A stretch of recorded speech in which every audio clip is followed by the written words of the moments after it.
हमारा मन कभी संसार नहीं चाहता। हमारा मन परमात्मा चाहता है। हमारा मन परमात्मा की भक्ति चाहता है। हमारा मन भक्ति में जीवन चाहता है। वह भी परम सुख चाहता है, परम शांति चाहता है, परमानंद चाहता है, पर हम उसे बार बार संसार में भेजते हैं। अतएव हम उसके विश्वास के पात्र नहीं रहे। आज अनेक वर्षों के बाद आपकी मति ठीक होती है। आप सत्संग में जाने के लिए उसे कहते हैं झूठा कहेगा, ये मुझे कहीं और ले जाएगा, ये सत्संग में नहीं जाने वाला। आज तक इसने कभी मुझे सत्संग की ओर भेजा नहीं है, आज भी ये सत्संग की ओर नहीं जाएगा। धीरे धीरे साधक सुनो, यदि आप शक्तिशाली हैं, यदि आप बलवान हैं, तो आप उसे सिधाते हैं। नहीं, मैं अब सत्संग में ही जाता हूं, मैं तुम्हें अब सत्संग में ही ले जाऊंगा, तो वह आपकी बात पर धीरे धीरे विश्वास करने लग जाएगा। लेकिन इमीडिएटली नहीं, वह बिल्कुल नहीं। वह विरोध करेगा। वह देखेगा कि आप सत्संग में ना पहुंच सको, अनेक बाधाएं प्रस्तुत करेगा। क्यों? जैसा आपने उसके साथ किया है वैसा ही अब वह आपके साथ कर रहा है। आप ही की करनी आपके सामने आ रही है। वह चाहता था परम सुख, आपने उसे बहुत बड़ी गाड़ी दे दी। क्या करेगा उससे? उसे सुख सुविधा तो हो सकेगी, यातायात का साधन तो थोड़े समय के लिए उसका सुख तो मिल सकेगा, या अहंकार का क्षुद्र सुख तो मिल सकेगा, लेकिन वह परम सुख तो उसे प्राप्त नहीं हो सकेगा जो वह चाहता है। उसने मांगा भक्ति दीजिएगा, मुझे सत्संगति दीजिएगा। आप उसे सिनेमा की ओर ले जाते हैं, अपने साथ किटी पार्टी में ले जाते हैं, या अपने साथ क्लब में उसे ले जाते हैं। वह क्या करेगा? वह बहुत असहाय महसूस करेगा। बिल्कुल यही हालत साधकों हमने मन की करके रखी हुई है। अतएव हम मन के विश्वास के पात्र नहीं रहे हुए हैं। वह हमारे ऊपर विश्वास खो चुका हुआ है। अतएव हर प्रकार की बाधा हमारे सामने वह प्रस्तुत करता है, बहुत विरोध करता है। देखो ना साधकों, जंगल में एक शेर होता है तो उसे राजा कहा जाता है। हमारे शरीर में साधकों संत महात्मा कहते हैं 40 शेर हैं, 25 प्रकार की प्रकृतियां, 5 तत्व, 5 कर्मेंद्रियां, 5 ज्ञानेन्द्रियां। ये 40 शेर और इनका एक बादशाह मन। तनिक सोचें, जिसकी स्वतंत्र सत्ता नहीं है, ये स्वतंत्र नहीं है मन, कुछ भी नहीं है, इसकी एग्जिस्टेंस है ही नहीं।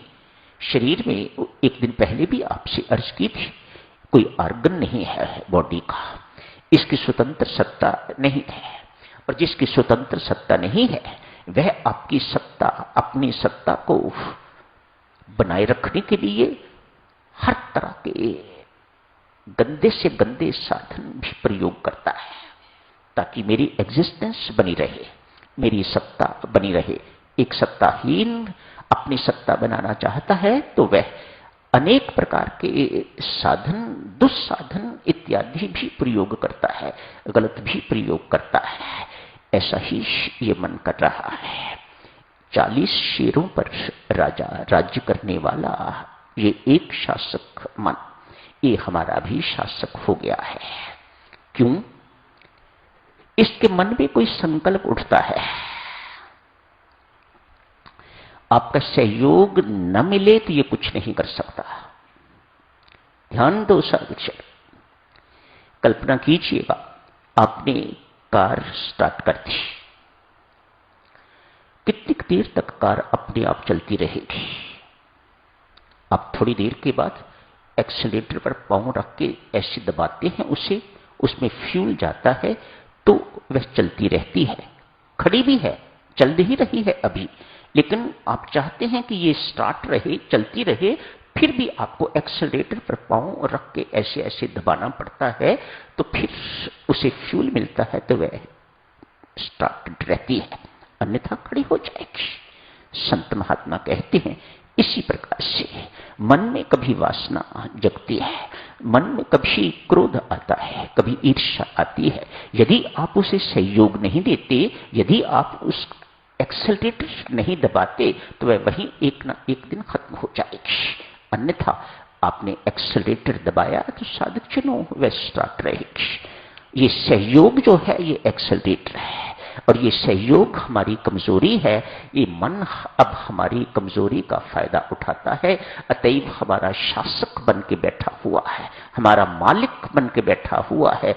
ऐसे साधकों को जो मन के अनुसार चलते हैं उन्हें मनोमुखी कहा जाता है। जो गुरु के अनुसार चलते हैं, परमात्मा के अनुसार चलते हैं, उन्हें गुरुमुख कहा जाता है। वह गुरु के अनुसार चलते हैं, वह परमात्मा के अनुसार चलते हैं, वह अंदर की जो प्रेरणा है उसके अनुसार चलते हैं, काम के अनुसार नहीं, क्रोध के अनुसार नहीं, अभिमान के अनुसार नहीं, मन के अनुसार नहीं, वह परमात्मा के अनुसार चलने वाले हैं। आप तनिक सोचो बेटा, जिसने युगों युगांतरों से आपके ऊपर शासन किया है, अब बेटा आप उसे अचानक, आपकी बुद्धि सद्बुद्धि हो गई है, अब आप उसी शासक को अपना नौकर बनाना चाहते हो। सोचो कितना विरोध वह करेगा। जिसने मलकियत देखी हुई है, जिसने आपके ऊपर शासन किया हुआ है, आप उसे अचानक आज अपना नौकर बनाना चाहो तो वह कितना विरोध करेगा। इसी विरोध को मेरी माता सज्जनों भटकना कहा जाता है। आप कहते हो बड़ा भटकाता है, बड़ा विरोध करता है, अनेक प्रकार के विघ्न बाधाएं हमारे सामने प्रस्तुत करता है। क्यों नहीं करेगा? हमारी अपनी करनी ही हमारे सामने आ रही है, हमने इसे सिधाया नहीं। देवियों सज्जनों, मन एक बार सद गया, एक बार नियंत्रित हो गया तो ये ऐसे ही चलता है जैसे एक रिंग मास्टर के इशारे पर शेर और हाथी, ऐसे ही जैसे एक मदारी के इशारे पर बंदर और रीछ नाचते हैं, ये भी नाचेगा। पर बहुत साधना करने की जरूरत, बहुत अनुशासन में रहने की जरूरत, मर्यादाओं का ध्यान रखने की जरूरत, अपनी कमजोरियों पर अंकुश डालने की जरूरत। और सुगमतम साधन है ये साधक चलो परमात्मा का सतत स्मरण।